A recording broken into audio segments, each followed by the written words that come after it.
Hello बच्चों, let's take the question. The question says A plus B gives C. ये जो हमारे पास रिएक्शन है, equilibrium concentration of A and B at temperature 15 mole per litre. Equilibrium concentration कितना है A और B का? 15 मोल पर लीटर किसी टेम्परेचर पे. ठीक है, अब पूछा है जब वॉल्यूम डबल कर देंगे तो reaction has equilibrium concentration of A का इक्विलिब्रियम कंसंट्रेशन कितना हो जाएगा? 10 मोल पर लीटर. हमें बोला है दो चीजें कैलकुलेट करने को, दैट इज Kc और सेकंड है हमारे पास, first is Kc then second is concentration of C in original equilibrium. Let's see how we can do that. सबसे पहले की कॉन्सेप्ट देखेंगे. तो जो की कॉन्सेप्ट है बेसिकली ये बेस्ड केमिकल इक्विलिब्रियम पे ही है, क्योंकि क्वेश्चन केमिकल इक्विलिब्रियम का है. Chemical equilibrium. Now let's see क्या होता है. देखो सबसे पहले इक्वेशन देखते हैं. A प्लस बी इक्विलिब्रियम में C देता है. A का इनिशियल कंसंट्रेशन 15 है तो B का भी 15 होगा, और C का मान लेते हैं A है. Concentration at one equilibrium. ठीक है, वॉल्यूम हमारी किस में है? लीटर में है. तो 15/2 और 15/2 ये कब होगा? जब हम वॉल्यूम को डबल कर दे रहे हैं. 15/2 15/2 और यहाँ पे इसकी वैल्यू हो जाएगी A/2 जब कंसंट्रेशन डबल कर दे रहे हैं. ठीक है, अब क्योंकि हमें पता है वॉल्यूम जैसे जैसे इंक्रीज करते हैं तो जो प्रेशर होता है ना, प्रेशर डिक्रीज करता है, और जो रिएक्शन होती है ना, रिएक्शन प्रोसीड करती है किस डायरेक्शन में? जहाँ पे increase in number of moles होते हैं, जहाँ नंबर ऑफ मोल्स ज्यादा होते हैं, मतलब कि बैकवर्ड डायरेक्शन में मोस्ट ऑफ द टाइम.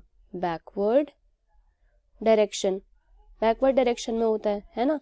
तो हम कंसंट्रेशन 2 जो होगा एट इक्विलिब्रियम हम देखेंगे वो क्या होगा? 15/2 प्लस x, अगर हमारा x मोल प्रोड्यूस होता है.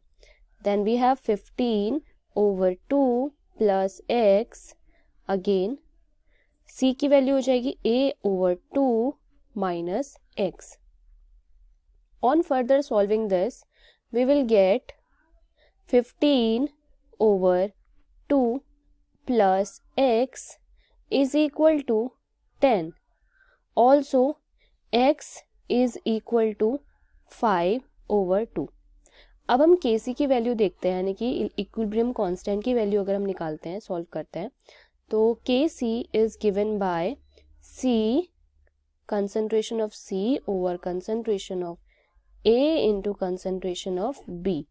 इसको हम फर्दर सॉल्व करेंगे सबकी वैल्यू पुट करके. A/2 into -5/2 whole divided by 15/2 plus 15/2 whole. Again ये 5/2 होगा बिकॉज अब x की वैल्यू हमारी क्या आई थी? x की वैल्यू हमारी आई थी 5/2, फिर ये आ गया 5/2, then again 15/2 plus 5/2. And on further solving this, what we are going to get? हमें मिलेगा A/15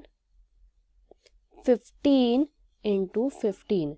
अब क्योंकि Kc हमारा सेम होगा, therefore हम कहेंगे